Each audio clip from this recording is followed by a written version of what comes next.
देख रहे नब्बे 24 न्यूज में आपका स्वागत है।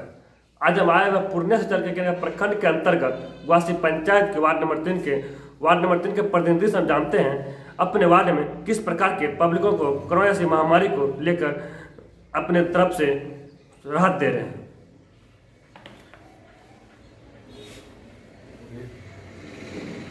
किस प्रकार के आप सुझाव देना चाहते हैं पब्लिक को? हम तो यही चाहते हैं कि ये महामारी पूरे विश्व में है। हम जनता से यही अपील करना चाहेंगे कि अपना घर में रहें, सुरक्षित रहें, ज़्यादा भीड़ भाड़ जगह पर ना जाएं और दिन में अपना कम से कम जब भी स्वच्छ हाथ करना है, सैनिटाइज करना है, घर को सैनिटाइज करना है और गंदगी से दूर रहना है। और जहाँ तक बात है कि बाहर का, तो बाहर अभी नहीं जाए।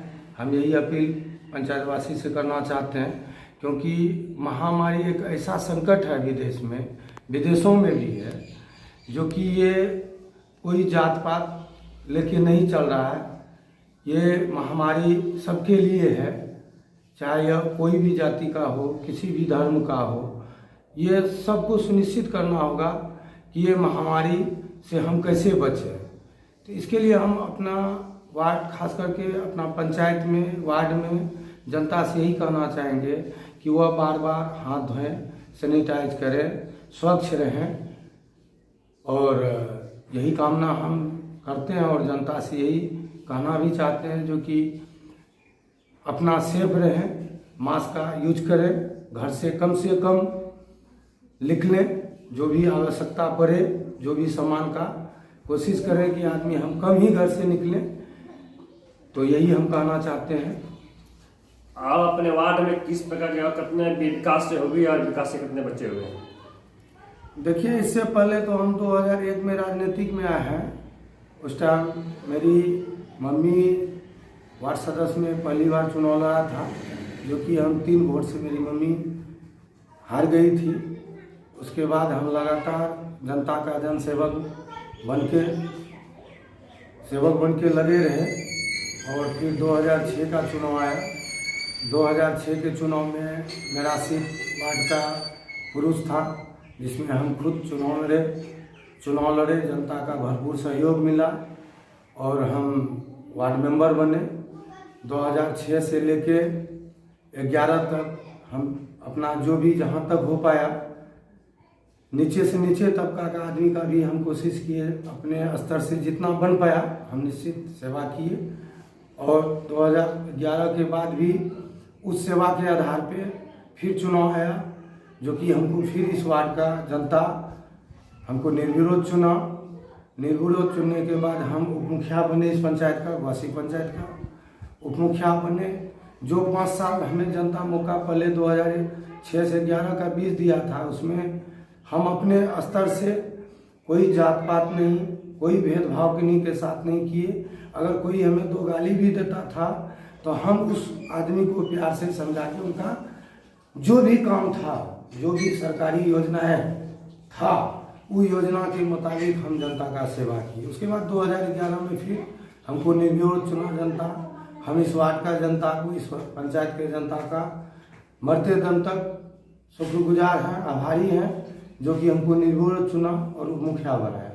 उसके बाद फिर 2011 से 16 तक का कार्यकाल मेरा रहा। हम भरपूर जनता का सेवा किए। कभी ये नहीं सोचे कोई जनता का अगर 12 बजे रात में भी ज़रूरत पड़ गया, हमको अगर सूचना मिला तो हम उस 12 बजे रात में भी जनता को अपना जो भी योगदान बना, जो भी सहयोग बना, हम किए।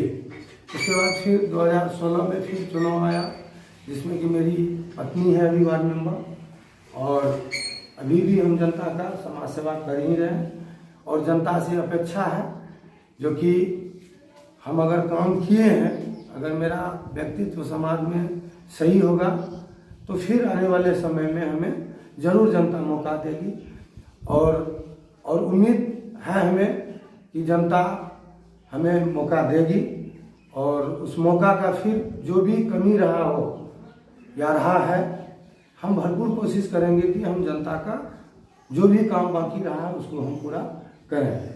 और साथ साथ ये भी कहना हम चाहते हैं कि जब समय आता है तो आदमी बहुत तरह का बड़े भोलापन बोलता है, लेकिन हम उस बड़े भोलापन में से नहीं हैं। हम काम पे विश्वास रखते हैं और काम कर ही रहे हैं, और आगे भी अगर जनता हमें मौका दे गई तो हम निश्चित जनता का सेवा करेंगे। जो भी हमसे गलती सही या त्रुटि हुआ होगा हम जनता से क्षमा चाहते हैं, और आने वाले समय में हम फिर उस चीज़ को आगे बढ़ाएंगे और जनता का सेवा करेंगे। आप जो बता रहे हैं फिर जितने के बाद जो भी काम अधूरे पड़े हुए हैं हम उस काम पे हाथ बटाएंगे। आप सब यह जानना चाहते हैं ऐसी कौन सी मुद्दाएं बच गई है जिसमें कि आप सबसे पहले हाथ बटोरेंगे उसमें? देखिए, मुद्दा तो हम तो ज़्यादा नहीं कह पाएंगे क्योंकि नेशनल नेता हम लोग नहीं है भैया। हम लोग एक वार्ड से मतलब है या पंचायत से मतलब है। हम यही चाहेंगे कि हमारे पंचायत में विकास हो, और विकास के मामले में अगर पूछा जाए तो हमारे विद्यालय पंचायत में हाई स्कूल है, प्राथमिक विद्यालय है, उत्क्रमित मध्य विद्यालय है। और रहा जहाँ तक शिक्षा का सवाल, अभी जो आदमी को जिस ढंग से अपना क्षमता है उस हिसाब से बच्चे को अपना शिक्षा दे भी रहा है, और हम कोशिश करते हैं जो कि हमारा समाज आगे बढ़े, हम लोग का भी बाल बच्चा उसमें आगे बढ़े। और मुद्दा का जहाँ तक सवाल है, हम यही चाहेंगे कि गरीबों का शोषण ना हो, चाहे कोई भी प्रतिनिधि बने, हम हो या पंचायत का कोई और हो, गरीबों पर ध्यान दे। जो भी विकास का कार्य है प्राथमिकता के आधार से विकास करे। और जहाँ तक मेरा सवाल है कि हमारे यहाँ भी रोड है, बिजली है, स्वास्थ्य का कुछ कमी है। और जहाँ तक शिक्षा का सवाल है, शिक्षा हमारे बगल में विद्यालय भी है, उस विद्यालय का हम पूर्व में अध्यक्ष भी रह चुके हैं। तो अभी कुछ शिक्षक का कमी है हमारे यहाँ, और शिक्षक जब सुचारू ढंग से हो जाएंगे, भवन का भी कुछ कमी है हम लोग के यहाँ, जो कि बच्चा को अभी दिक्कत हो रहा है बैठने उठने में। हम लोग गांव घर में मिलके अपना ग्रामीण से मिलके एक सहयोग बनाना चाह रहे हैं कि ताकि हमारा विद्यालय जो काम अधूरा है उसको हो जाए, तो फिर हमारे विद्यालय का पढ़ाई का कार्य सुचारू ढंग से हो जाएगा। रहा अभी कुछ ऐसा आदमी है, गरीब है, जिनके पास की प्रधानमंत्री आवास लाभ का योजना मिलना है, लेकिन कारणवश है कि उनके पास लैंड का प्रॉब्लम है, ज़मीन का प्रॉब्लम है। जिनके पास ज़मीन नहीं है उनको तो नहीं मिल पाएगा। तो हम लोग कोशिश कर रहे हैं माननीय मंत्री श्रीमती लसी सिंह के द्वारा भी, जो कि अपने वार्ड का, अपने पंचायत के जनता का बासगीत पर्चा होता है, वो बासगीत पर्चा मुहैया करवा के, और ताकि अगर मुहैया हो जाता है तो फिर वो जो भी छूटा हुआ परिवार गरीब लोग हैं, अगर कल बासगीत पर्चा मिल जाता है, ज़मीन का कागजात हो जाता है, तो फिर उन लोगों को फिर प्रधानमंत्री आवास